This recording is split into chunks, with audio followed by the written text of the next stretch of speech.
Hello friends, welcome to my channel. स्वागत है आपका मेरे चैनल पे। मैं हरप्रीत पटेल बात करूंगा आपसे इस वीडियो में 500 MCQs की सीरीज के 10वें पार्ट के बारे में।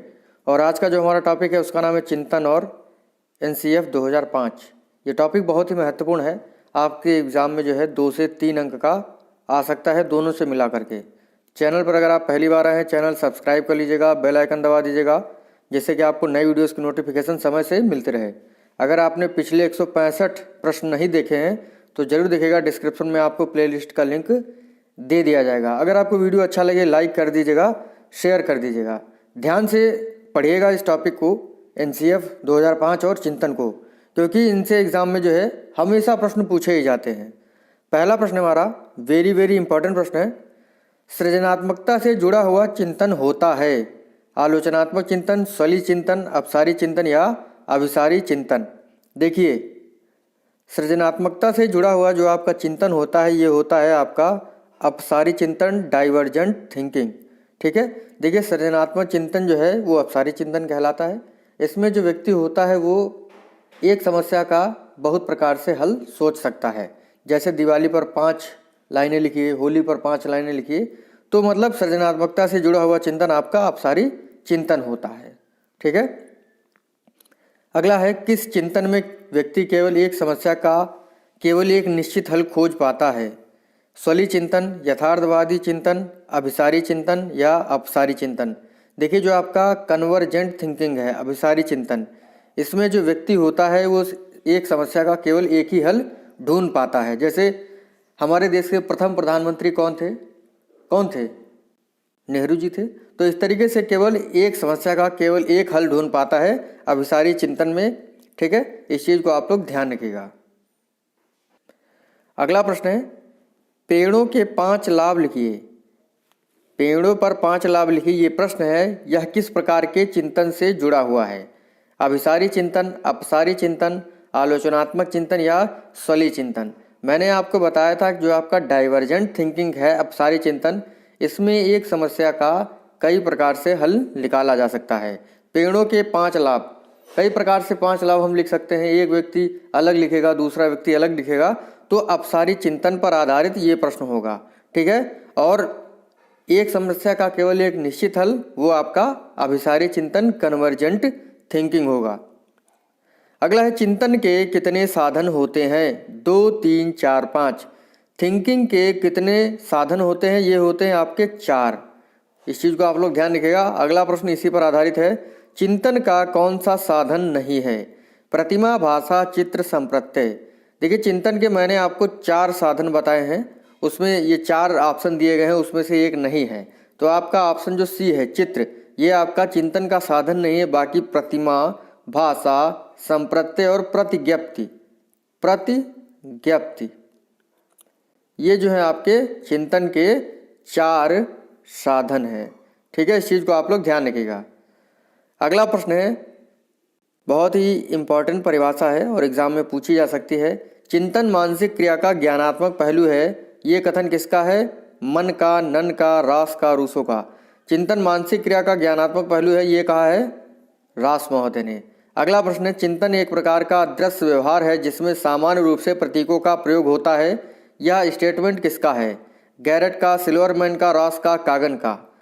चिंतन एक प्रकार का दृश्य व्यवहार है जिसमें सामान्य रूप से प्रतीकों का प्रयोग होता है, ये कथन है गैरेट महोदय का।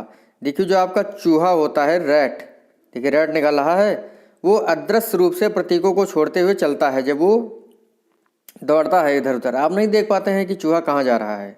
ठीक है, रैट कहाँ जा रहा है। इस तरीके से आप इसको रिलेट करके याद रखिएगा। अगली परिभाषा है चिंतन एक ऐसी मानसिक प्रक्रिया है जो हम लोगों को उद्दीपन तथा घटनाओं के प्रतीकात्मक चित्रण द्वारा किसी समस्या का समाधान करने में मदद करता है। क्या परिभाषा है? चिंतन एक ऐसी मानसिक प्रक्रिया है जो हम लोगों को उद्दीपन तथा घटनाओं के प्रतीकात्मक चित्रण द्वारा किसी समस्या का समाधान करने में मदद करता है। ये कथन किसका है? स्किनर का, गैरेट का, सिल्वरमैन का, नन का। तो ये कथन है सिल्वरमैन का। अगला प्रश्न है प्रतिमाओं, प्रतीकों, संप्रत्ययों, नियमों एवं अन्य मध्यस्थ इकाइयों के मानसिक जोड़ तोड़ को चिंतन कहा जाता है। यह कथन किसका है? कागन, एवं हेमैन का, रूसो का, रास का, थांडाइक का। प्रतिमाओं, प्रतीकों, संप्रतियों, नियमों एवं अन्य मध्यस्थ इकाइयों के मानसिक जोड़ तोड़ को थिंकिंग कहते हैं, चिंतन कहते हैं। ये किसने कहा? ये कहा है कागन एवं हेमैन ने। ठीक है।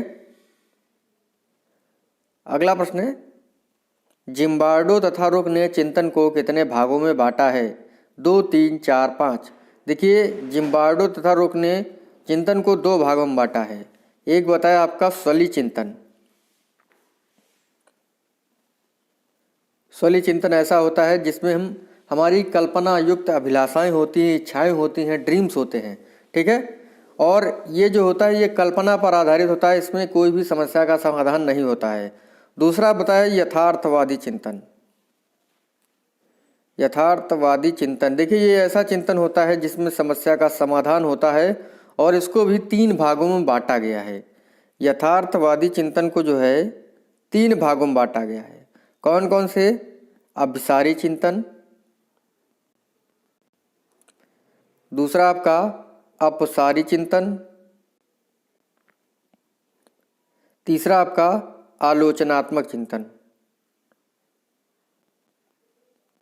देखिए, अभिसारी चिंतन होता है कन्वर्जेंट थिंकिंग, जिसमें एक समस्या का केवल एक ही हल मिलता है और तथ्य से सीधे निष्कर्ष प्राप्त किया जाता है। अपसारी चिंतन सृजनात्मकता पर आधारित होता है। ठीक है, इस चीज़ को आप लोग ध्यान रखिएगा। और इसमें जो है एक समस्या के कई हल निकाले जाते हैं। आलोचनात्मक चिंतन क्या होता है? किसी भी समस्या को हल करने के लिए अपना आलोचनात्मक दृष्टिकोण जो हम यूज करते हैं वो आता है आपका आलोचनात्मक चिंतन के अंतर्गत। तो ये होता है जिम्बार्डो तथा रुक ने चिंतन को 2 भागों में बांटा है, स्वली चिंतन और यथार्थवादी चिंतन। यथार्थवादी चिंतन को 3 भागों में बांटा है, अभिसारी, अपसारी और आलोचनात्मक चिंतन।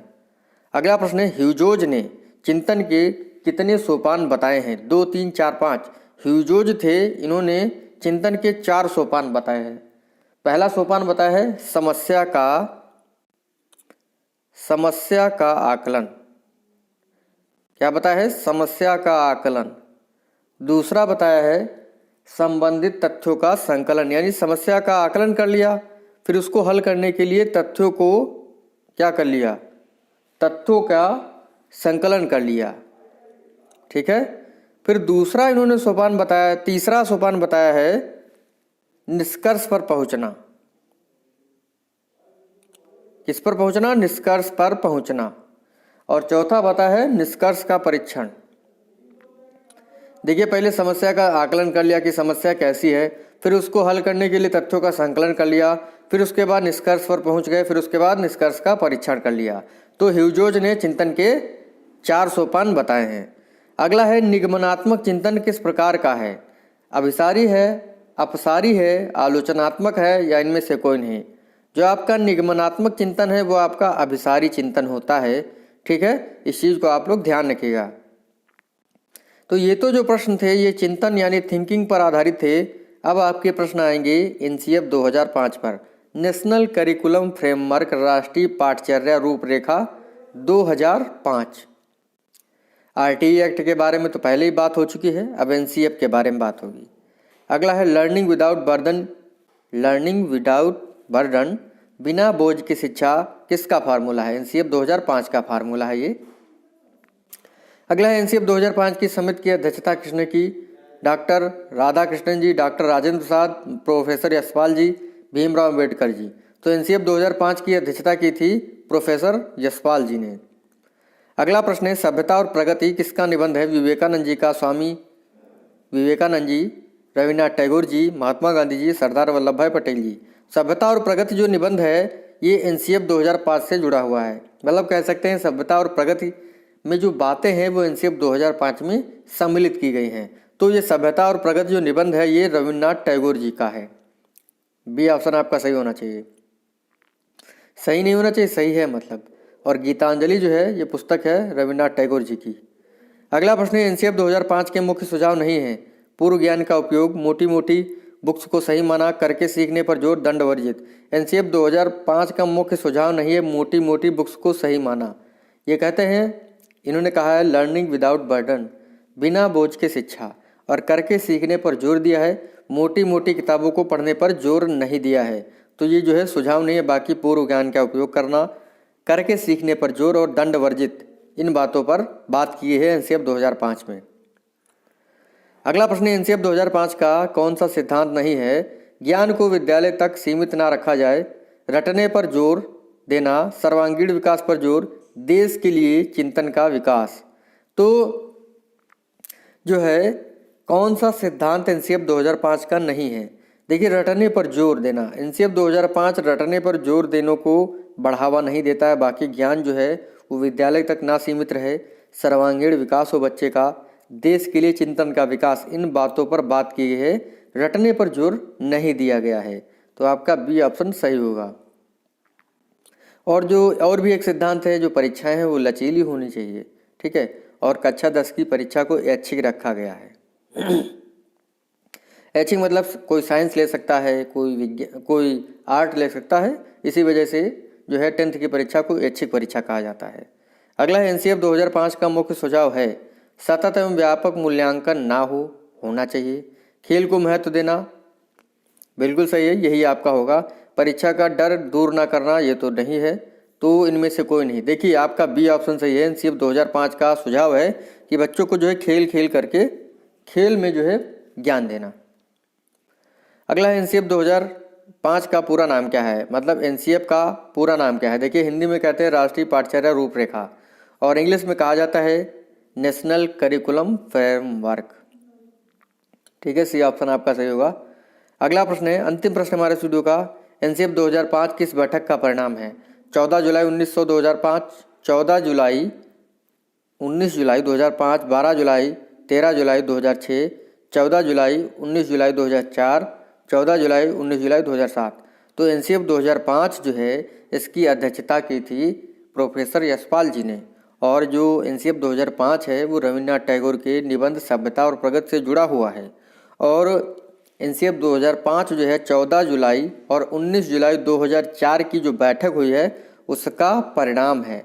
एनसीएफ का नाम पूरा होता है नेशनल करिकुलम फ्रेमवर्क, इस चीज़ का आप लोग ध्यान रखिएगा। हिंदी में कहते हैं जिसे राष्ट्रीय पाठ्यचर्या रूपरेखा। तो इस प्रकार से आज के जो हमारे 20 प्रश्न थे यहीं पर समाप्त होते हैं। अगर आपको वीडियो अच्छा लगे लाइक कर दीजिएगा, शेयर कर दीजिएगा। मिलते हैं आपसे अगले वीडियो में। थैंक यू फ्रेंड्स, धन्यवाद।